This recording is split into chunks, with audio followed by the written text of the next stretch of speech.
बैठक खत्म हो गई है, जिसमें कुल 8 एजेंडों पर मुहर लगी है।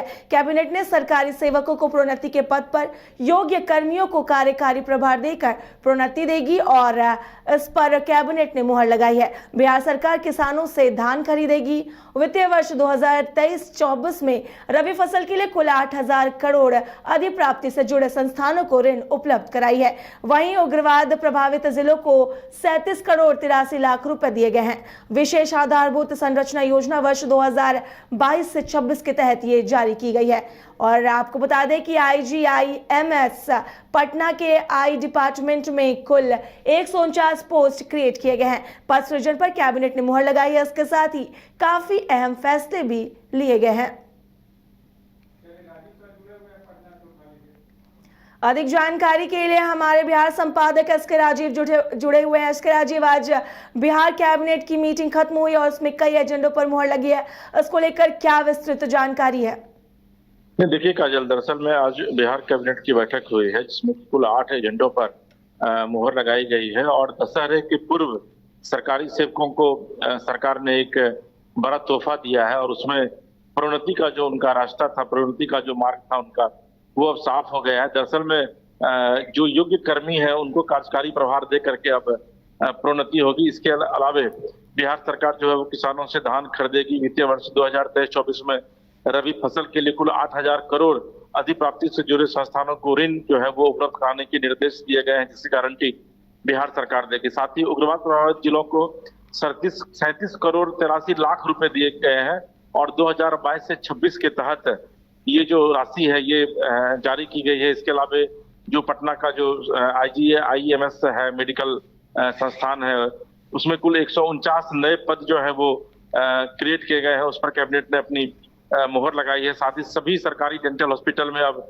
एक समान एडमिशन फी की जाने पर भी कैबिनेट ने मंजूर लगाई है। तो इस तरीके से आप ये कह सकते हैं कि दशहरा के पहले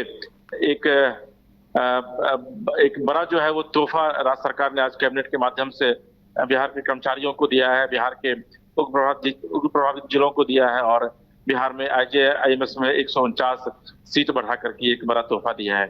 जी काजल। जी SK राजीव, यकीनन ये बड़ा तोहफा है। इस जानकारी के लिए आपका शुक्रिया। से पेंडिंग है, मतलब 6 साल से हम लोग प्रोन्नति नहीं कर पाए हैं, तो इसलिए वैकल्पिक रूप से हम लोगों ने ये व्यवस्था की है कि प्रमोशन हो और साथ ही अनुसूचित जाति और जनजाति का जो रिप्रेजेंटेशन है प्रमोशन में बाद में वो भी रहे।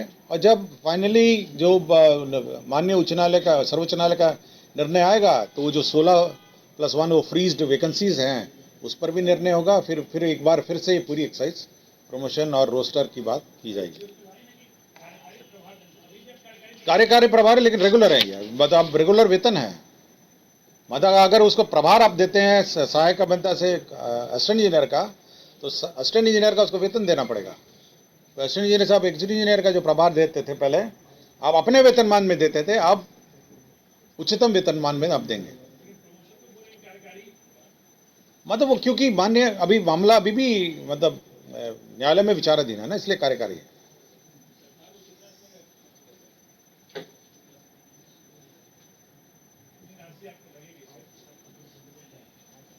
वो अलग है, बट ये टोटल पूछ रहे हैं, टोटल कर्मचारियों के साथ क्या पूछ रहे हैं। तो इसमें यही है कि भविष्य में नियमित प्रोन्नति अगर माननीय उच्च न्यायालय, माननीय सर्वोच्च न्यायालय का अन्यथा ऑर्डर होगा तो सभी लोग अपने अपने जो प्रोन्नति पाए हैं वो अपने अपने पद पे वापस चले जाएंगे। और किंतु जो वेतन इस बीच में उन्होंने लिया होगा या सुविधा ली होगी वो उनसे वसूलनीय नहीं होगी। और अगर सर्वोच्च न्यायालय का जो भी फाइनल डिसीजन होगा तो सभी लोग अपने अपने पद पे वापस चले जाएंगे, लेकिन हम लोग वसूलेंगे नहीं उनका वेतन। क्लियर हो गया सब ये? और रोस्टर का जो बिंदु है, क्योंकि हम लोग फॉर्मूला अलग है तो तब तक ये स्थगित रहेगा। रोस्टर का जो हम लोग का व्यवस्था है प्रमोशन में, पहले रोस्टर बिंदु के हिसाब से होता था, अब पूरा एक IIT जी नीट एस्पिरेंट्स के सपने को पंख देने आ गया है कंप्लीट सॉल्यूशन इंस्टीट्यूट। यहाँ है smart classroom, 1-to-1 doubt clearing session, ask the expert, video solution और भी बहुत कुछ। मतलब हम करेंगे आपको गाइड, बनेंगे आपके mentor. Foundation classes from class 6 onwards for your bright future. Visit complete solution institute.